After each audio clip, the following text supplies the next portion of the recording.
నా పేరు అంజన్ రెడ్డి. నేను హైకోర్టులో న్యాయవాదిగా పనిచేస్తున్నాను.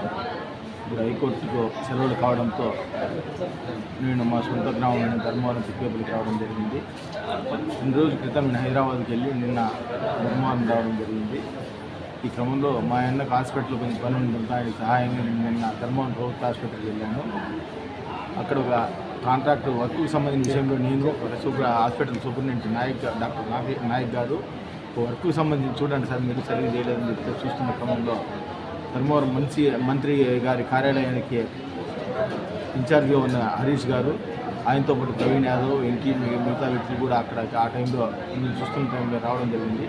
గతంలో నాకు ఉన్న వివాదాలు వాళ్ళు నన్ను గతంలో పరోక్షంగా వేధించిన క్రమంలో నేను వారి నుంచి తప్పించుకొని పక్కకు రావడానికి ప్రయత్నం చేయడంలో ప్రవీణ్ అనే యాదవ్ వ్యక్తి నా దగ్గరికి వచ్చి పరిచయం చేసుకునేవారు. కానీ నేను పేరు అంజన్ రెడ్డి కదా అని నన్ను పరిచయం చేసుకుని నన్ను కన్ఫామ్ చేసుకుని నేను అంజన్ రెడ్డి అని నా మీద దాడి చేయడం జరిగింది.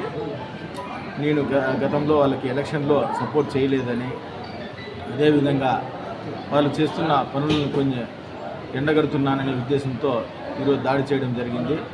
ఒక న్యాయవాదిగా నేను ఒక సమాజంలో బాధ్యత గల పౌరునిగా మా యొక్క లోకల్ ఏరియాకి సపోర్ట్ చేయాలా ఏదైనా నేను చేయాలనే ఉద్దేశంతో కొన్ని విషయాలు ధర్మంలో అభివృద్ధి విషయంలో కానీ సరిగ్గా చేయలేదని చెప్పేసి గతంలో నేను ప్రజలకు తెలిసే విధంగా తెలియజేయడం జరిగింది.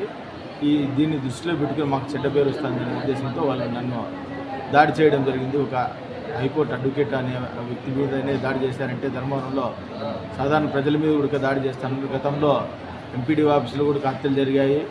నిన్నగాక మొన్న ఆర్డీఓ ఆఫీసులో కూడా కిడ్నాప్లు జరిగాయి. గతంలో ఇదే ప్రభుత్వ ఆసుపత్రి నుంచి ఇదే వ్యక్తిలో ఒక కాలేజీకి సంబంధించిన యాజమాన్యానికి సంబంధించిన వ్యక్తిని హాస్పిటల్లో సరిగ్గా లేదు అని దానికి తీసుకుని కాలేజీ గ్రౌండ్ వరకు కొట్టుకొని అక్కడ సంపాదన ఉద్దేశంతో అయితే అక్కడ ఉన్న వాళ్ళు కాలేజీ గ్రౌండ్లో గత సంక్రాంతి సమయంలో అడ్డపడడంతో వదిలిపెట్టడం జరిగింది.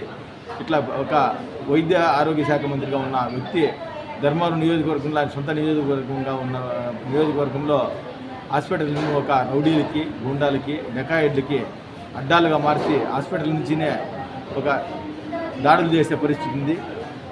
ఒక సందిరెడ్డి శ్రీనివాసులు అనే వ్యక్తిని ఇక్కడున్న వ్యక్తిని అడ్డం పెట్టుకొని, అదేవిధంగా హరీష్ అనే వ్యక్తిని అడ్డం పెట్టుకొని అక్కడ ధర్మవరం వ్యక్తులు కాకుండా వివిధ ప్రాంతాల్లో రౌడీలని, గుండాలని అక్కడ తెచ్చుకొని ఆయన దాడులు చేసి ప్రజలను భయభ్రాంతులకు గురి చేసి అక్కడ ఆయనకు సంబంధించిన కలెక్షన్లు ఇట్లాంటి వాటి కోసము ప్రజలను భయభ్రాంతులు చేసి ఒక పని చేసుకునే పరిస్థితి వచ్చింది. ఆయన ఎప్పుడైతే ఒక అడుక్కునే వాళ్ళు ఉంటారు కదా, ఒక ఊరికి వచ్చేసి అడుక్కొని ఆ ఊరిలో వాళ్ళ బుట్టి నిండుతాను ఇంకో ఊరికి పోయే పరిస్థితి. ఈ సత్యకుమార్ అనే వ్యక్తి కూడా అట్లా ఏ ఊరిలో సందు పడితే ఆ ఊరికి పోవడము, అడుక్కోవడము, అంటే అక్కడ కలెక్షన్ చేసుకోవడము, వెళ్ళిపోవడము. ఒక ఈయన వ్యక్తి సత్యకుమార్ అనే వ్యక్తి వెంకయ్యనాయుడు దగ్గర గతంలో పిఏగా పనిచేశాడు. ఈయన పిఏగా ఏదో కొంత మాత్రం శాలరీ వస్తుంది.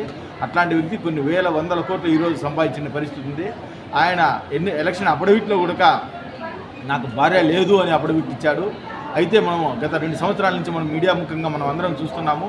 ఆయన భార్యతో కలిసి అనేక ప్రోగ్రాంల్లో పాల్గొన్నాడు. ఇక భార్య లేదు, ఆయన నాకు తెలిసినంత వరకు ఆయన భార్య పేరుతో అన్ని అక్రమాస్తులు పెట్టుకున్నాడు. అదేవిధంగా సంస్కృతి సేవా సంస్థ అనే పేరుతో కూడా అక్రమాస్తులు కూడబెడుతున్నాడు. అదేవిధంగా సౌదీ అరేబియా ఇట్లాంటి దేశాల్లో కూడా రియల్ ఎస్టేట్ వ్యాపారంలో 100 కోట్లు 1000 కోట్లు కూడా పెట్టుబడి పెట్టి ఈయన అక్రమాస్తులను సంపాదించాడని చెప్పి తెలిసింది. వీటన్నిటిపైన కూడా నేను ఎండగడుతున్నందుకు వాళ్ళు మనసులో పెట్టుకొని నా మీద దాడి చేయడం జరిగింది. ఈ సత్యకుమార్ ఏదైతే తప్పుడు అఫిడవిట్ ఇచ్చారో దీనిపైన నేను ఎలక్షన్ కమిషన్కి, అదేవిధంగా అసెంబ్లీ సెక్రటరీ జనరల్కి కూడా కంప్లైంట్ ఇచ్చి అవసరమైతే న్యాయపరంగా హైకోర్టులో కూడా పోరాడడం జరుగుతుంది. నా యొక్క దాడి జరిగిన విషయం ఒక బార్ కౌన్సిల్కి, వివిధ మా న్యాయవాదుల సంఘాలకు కూడా ఒక తెలియజేయడం జరిగింది. దీని మీద మేము ఫర్దర్గా చాలా సీరియస్గా రియాక్ట్ అవుతాము. ఇట్లాంటి అడ్వకేట్ల మీద ఎవరైనా కూడా దాడి చేయాలంటే భయపడే విధంగా గతంలో మేము నాకు ఈరోజు మాట్లాడే గుడక లేకోకుండా కొట్టితే ఒక 2-3 గంటల సేపు గుడక సురహ గుడక సరిగ్గా లేకోకుండా అయిపోయింది వాళ్ళు కొట్టిన దానికి. ఇక్కడ సీరియస్గా స్టిచ్చెస్ గుడక పడినా మీరు గమనించవచ్చు నోట్స్లో అంతాను. ఇట్లా ఇంత సీరియస్గా ఒక అడ్వకేట్ అనేది చూడుకోకుండా, అది ప్రభుత్వ ఆసుపత్రిలో ఓపీలో అది కూడా దాడి చేశారంటే మంత్రి సత్యకుమార్ ఎంత దౌర్జన్యంగా, ఎంత ఘోరంగా ధర్మవరం నియోజకవర్గంలో ప్రవర్తిస్తున్నారో అందరికీ కూడా మనం గమనించాల్సిందిగా అందరికీ తెలియజేస్తున్నాం.